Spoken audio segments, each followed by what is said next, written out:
But let me tell you something that I say, after the struggle, after the pain, weeping endures for the night, but joy cometh in the morning. Let me tell you something. I don't care who you are, where you are, what background, what walk of life. I don't care where you are in the world.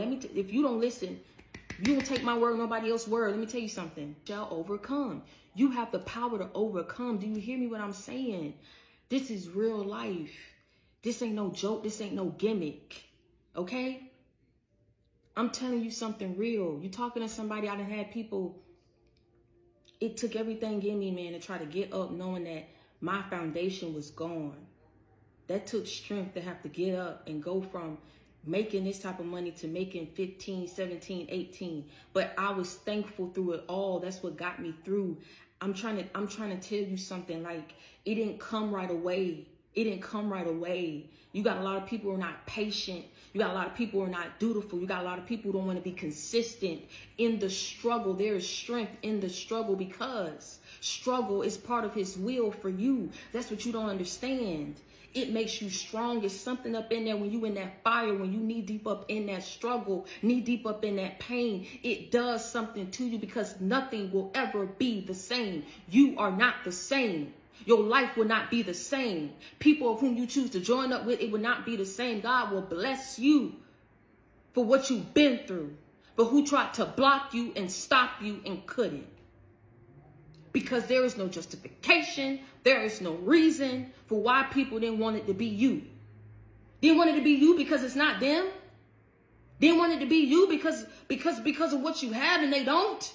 Don't want it to be you because they messed up in their mind and messed up in their spirit. There's no justification. But I'm going to tell you what the solution is. People need to heal. People need to go speak to someone, go talk to someone, go take it up with their mommy, with their daddy, whatever issues they got going on, and they need to heal. And if they ain't got that, they need to go ahead and in whatever religion and whatever belief that they have, they need to ground themselves and they need to heal. Because there's no reason to go out there and do the things that you do because you want to stop and block someone, because it ain't you, because of what they going to have, and you don't have what they slated to have and step into, and you never did. You should be happy for a person. You should be happy and stand behind and back that person. I don't know what's wrong, but the solution, people need to heal because they couldn't stop you. You invest money, you invest energy, misplaced hate, all this to try to go up against someone who was chosen, who was slated to have this. I guess you didn't believe in God, and I guess you did not think that he could do and turn and do the unthinkable, do the unimaginable, do the impossible, which is to turn everything around that had crashed and burned in your life and raise you up from the ashes and bless you to have a new beginning. I'm trying to tell you something. It didn't happen when you wanted it to happen, but when it happened, it hadn't came through God's speed. And they will pay for whatever it is that they worked up in your life that had delayed you for all this time. I try to tell you, go back to my message where I said, God is enabling you to win after years of being crippled by evil and evil people, even evil doings, evil assignments. There was definitely a great lesson to be learned behind that. I tell you, if it's good curricula, it's good curricula. And if it's bad curricula, it's all working in your favor because you learned something from it. There is no L that you take that you can't bounce back from. There is no failure that you experience that you can't cultivate into success for your life. Ain't no stopping you now. Ain't no stopping. You're on the move. Deuteronomy chapter 30, verse 3, what it say? God, your God, will restore everything you lost. He'll have compassion on you. He'll come back and pick up the pieces from all the places where you were scattered. Everything you lost. Everything you lost. Everything you lost it for a reason. Let them land where he land. Let them stand where they stand. But let me tell you something. Wherever they land, they're going to stand on it. Please believe that. Whatever it is that you lost, God had to clear that job out your way to make way for this business, to make way for this empire. Whatever it is that you lost, God had to sit up here, and in the midst of you being broke, in the midst of you going through that poverty, let me tell you something, there was strength in the midst of the struggle. You learn something getting on the bus. You learn something getting it out the mud. You learn something being in the lowest moment, in the lowest point of your life. You learn something having to get it on your own. I'm trying to tell you something. You could have turned into the very same people, the very people who went up against you, but no. If you watching me, you didn't do it.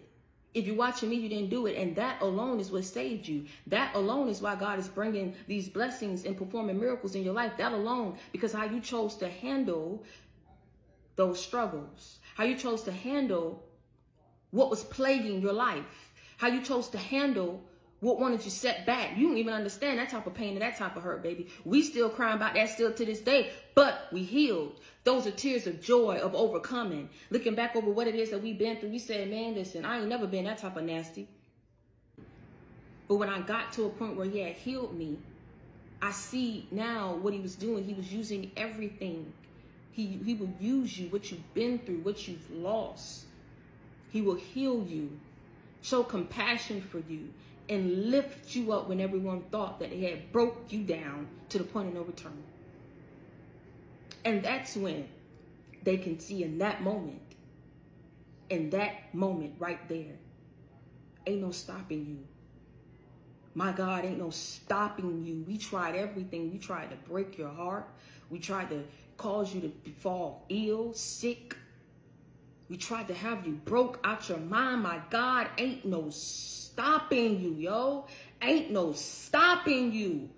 Poverty can't stop you. Alienation can't stop you. Betrayal can't stop you. Friendless, penniless, brokeless, homeless, it can't stop you.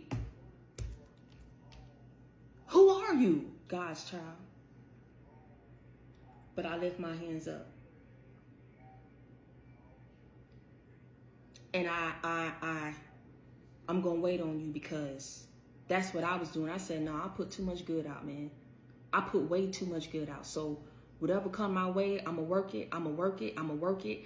I'm going to live, because I'm not about to die. It's not my time. It's not my time. But it's going to be these people's time who keep trying to go up against you, though. It's crazy the lengths people will go when they are desperate. And whoever that's for, I don't know, whoever that's for. Whatever people did to you because they was desperate, let me tell you something, they paying the cost for it now, because see, in desperation, you was desperate. You didn't sit up here and do the things that people did to you. There were times that you felt before you even healed and became who you are today.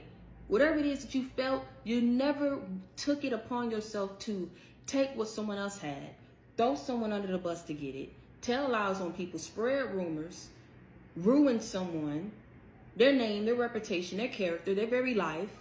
You never sought this out for people. And when you was knee deep up in what you was going through, you was desperate.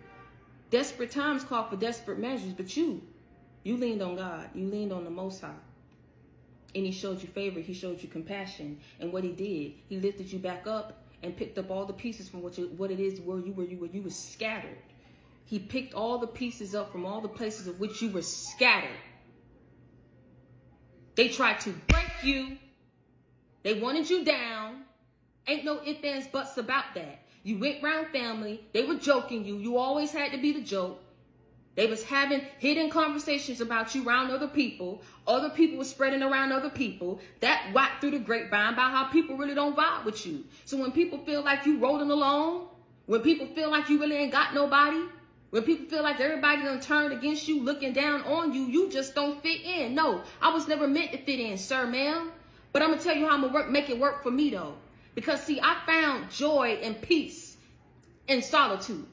I found love and compassion for myself in isolation, which led to my elevation, which helped me transform into a better version of myself. And it's then and only then I was able to step into everything of what it is that God had for me. There is no power, there is no force, there is no evil that is bigger and greater than that of God. So when he wants something for you, there is no stopping you from getting it. There is no stopping you from stepping into it. There is no holding you back. Eventually, Enough is enough.